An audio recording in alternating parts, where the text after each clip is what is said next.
आपने बोलने के लिए मौका दिया, बहुत बहुत धन्यवाद। मेरे को आपने मांग संख्या 22 और 62 पर बोलने का मौका दिया, इसलिए धन्यवाद।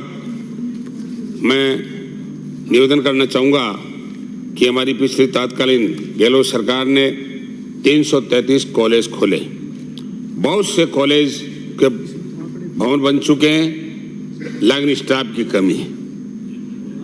निश्चित तौर से आपने भी कन्या विद्यालय खोलने का, ITI खोलने का प्रावधान किया है। मेरे जिले में कृषि विद्यालय चूरू में आपने खोला, इसके लिए तो धन्यवाद है। बाकी मैं निवेदन करना चाहूँगा कि आज ये स्थिति है कि बहुत सी ऐसी प्राइवेट यूनिवर्सिटियाँ जो फर्जी डिग्रियाँ बांट रही है और उसमें यूनिवर्सिटी के कोई भी नियंत्रण नहीं है, बहुत फर्जीवाड़ा हो रहा है, भ्रष्टाचार हो रहा है।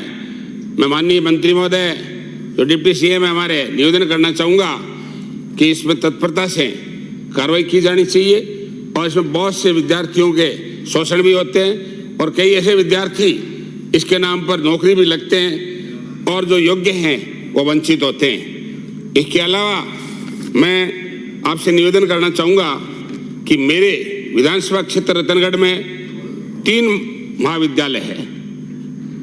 राजकीय जालान महाविद्यालय रतनगढ़, जिसमें हिंदी, इंग्लिश, PTI और लाइब्रेरियन की पोस्टें खाली है, सहायक प्रशासनिक अधिकारी नहीं है। मैं चाहूँगा कि विद्या सिंबल योजना से काम चलने वाला नहीं है, उसमें पारदर्शिता नहीं होती, उस समय पर लड़के आते नहीं है और एक औपचारिकता है और उनमें विद्यार्थियों का विश्वास नहीं है। इसलिए नए सिरे से भर्ती होनी चाहिए और लेक्चरर्स और प्राचार्यों को रिक्त पदों को भरा जाना चाहिए। इसके अलावा मेरे विधानसभा क्षेत्र रतनगढ़ में लोहिया कन्या कॉलेज महाविद्यालय है, जिसमें गृह विज्ञान 3 पद खाली है। हिंदी, संस्कृत, विज्ञान 1 प्राचार्य बैठा है, उसमें कम से कम 400 लड़कियां हैं। मेरा आपसे निवेदन है कि आप खुद स्वयं प्रोफेसर रहे हैं, डॉक्टर हैं, निश्चित तौर से इन पदों को भरोगे। 4 साल पहले राजलदेसर में मेरा विधानसभा क्षेत्र है, कॉलेज खोला गया, भवन बहुत शानदार बन गया, 14 बीघा जमीन की हमने व्यवस्था कर दी, लेकिन 1 प्रिंसिपल बैठा है, 7 की 7 पोस्ट खाली है और 12 अन्य जो स्टाफ है, अकाउंटेंट सहित कोई एक भी पोस्ट पर कर्मचारी नहीं है। इसलिए मेरा निवेदन है प्राथमिकता से इन्हें भरा जाए। इसके अलावा छापर मेरे विधानसभा क्षेत्र में बहुत बड़ा कस्बा है, नगरपालिका है और 25-30 किलोमीटर के एरिया में कोई भी महाविद्यालय नहीं है। इसलिए मैं मांग करता हूं कि माननीय मंत्री महोदय छापर में महाविद्यालय खोला जाए और राजलदेसर तहसील बन गई, वहां ITI संस्थान खोली जाए। मेरे विधानसभा क्षेत्र में ये विशेष आपसे मांग है।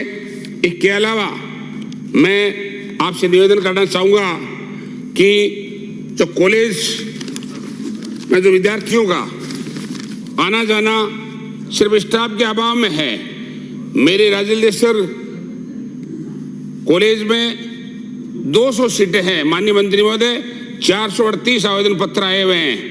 मैं निवेदन करना चाहता हूं कि कम से कम 100-150 सीटें इसकी बढ़ाई जानी चाहिए, क्योंकि ग्रामीण क्षेत्र का ये एरिया है और तत्काल ये व्यवस्था की जाए ताकि छात्रों को अन्य कहीं जाना नहीं पड़े, परेशानी उठानी नहीं पड़े।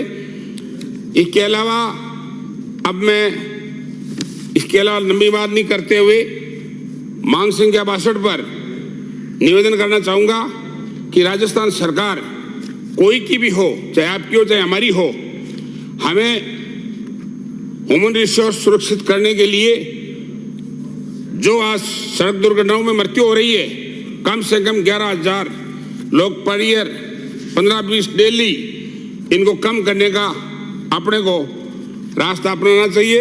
इंटीग्रेटेड ट्रैफिक व्यवस्था जो लागू की गई उसको सुनिश्चित किया जाना चाहिए। इसके अलावा मैं ये भी निवेदन करना चाहूंगा कि जो जागरूकता और सड़क सुरक्षा सप्ताह चलता है उसमें चालानों की औपचारिकता होती है, किसी भी प्रकार का ठोस कार्रवाई नहीं होती और ये औपचारिकता करके सड़क सप्ताह समाप्त कर दिया जाता है। मेरा निवेदन है इसमें पारदर्शिता होनी चाहिए और जो दुर्घटनाएं बढ़ रही है उसमें कई इस प्रकार के वाहन जो इलीगल है, जिनके पास कागजात नहीं है, बहुत ऐसे कई लोग जो लगातार ओवरलोड तो चलते हैं, उनको भी कंट्रोल किया जाना चाहिए। लेकिन गरीब लोग जो लोकल अपनी गाड़ियां लेके चलते हैं उनका चालान होता है और उनका कोई चालान भी नहीं होता है। इससे सुरक्षा बढ़ती है, दुर्घटना की संभावना ज्यादा रहती है। आरटीओ डीटीओ ऑफिस की स्थिति आप जानते हो। इसके अलावा मैं ये भी कहना चाहूंगा कि हमारे ग्रामीण बस सेवा हमारी सरकार ने शुरू की, कोविड के कारण बंद हो गई। मैं आपसे निवेदन करना चाहूंगा कि गांवों में बहुत से ऐसे गांव है जहां रोडवेज की व्यवस्था नहीं है, उसमें रोडवेज की व्यवस्था की जानी चाहिए, ग्रामीण बस सेवा वहां पर शुरू की जानी चाहिए। इसके अलावा मैं ये भी कहना चाहता हूं कि आपकी जो रोडवेज है वो बहुत सी जगह रुकती नहीं है। जैसे मेरे विधानसभा क्षेत्र में बीकानेर से रोड बसें आती है, हनुमानगढ़, गंगानगर, सरदार से आती है और पूरे क्षेत्र में से निकलती है। बीरमसर एक ऐसा गांव है, बड़ा गांव है, बॉर्डर का गांव है, सीकर और चूरू का। वहां 2 बस स्टैंड, एक पुलिस स्टेशन के पास और एक 8-10 गाँव का ठसाता गाँव नाव का। वहां मैंने आपके एमडी को बोल दिया, अब कमिश्नर को भी मैंने कह दिया, आज तक वहां बसें नहीं रुकती, जबकि वो आइडेंटिफाइड बस स्टैंड है। आज माननीय मंत्री महोदय आप विराज रहे हो, वहां जो बस स्टैंड है उसमें आज से बसें रुकनी चाहिए।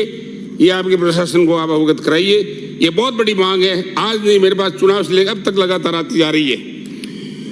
इसके अलावा जो आपकी लोक परिवहन सेवाएं चल रही, बहुत अच्छी बात है, बहुत फास्ट है, रोडवेज आगे चलती है, प्राइवेट गाड़ियों आगे चलती है, वो इतनी फास्ट चलती है कि बहुत सी बार दुर्घटनाएं होती है। इन पर नियंत्रण किया जाना चाहिए। अगर ये स्थिति रही तो इसे काम चलने वाला नहीं है। ऐसी स्थिति में मैं आपसे निवेदन करना चाहूंगा कि जो नई रोडवेज बेड़ा जो शामिल किया जा रहा है, बहुत से ऐसे गांव है जिनमें मैं 1 मिनट में कह दूंगा सब, उनको उन गाँव में लिया जाए। मेरे चूरू से रतनगढ़ दाऊसर शुरू की जाए। जो बसें रतनगढ़ में रुकती है, चूरू और सरदार से रूट की, उन्हें सालासर तक माननीय सदस्य उनका लिया जाए, सालासर तक रूट सुनिश्चित किया जाकर फेरे बढ़ाए जाने चाहिए। ये भी मेरी आपसे मांग है। आपने मुझे बोलने का मौका दिया, इसके लिए बहुत बहुत धन्यवाद। जय हिंद, जय भारत। अमित लाल जी, मैं सभी माननीय सदस्यों से अनुरोध करूंगा कि माननीय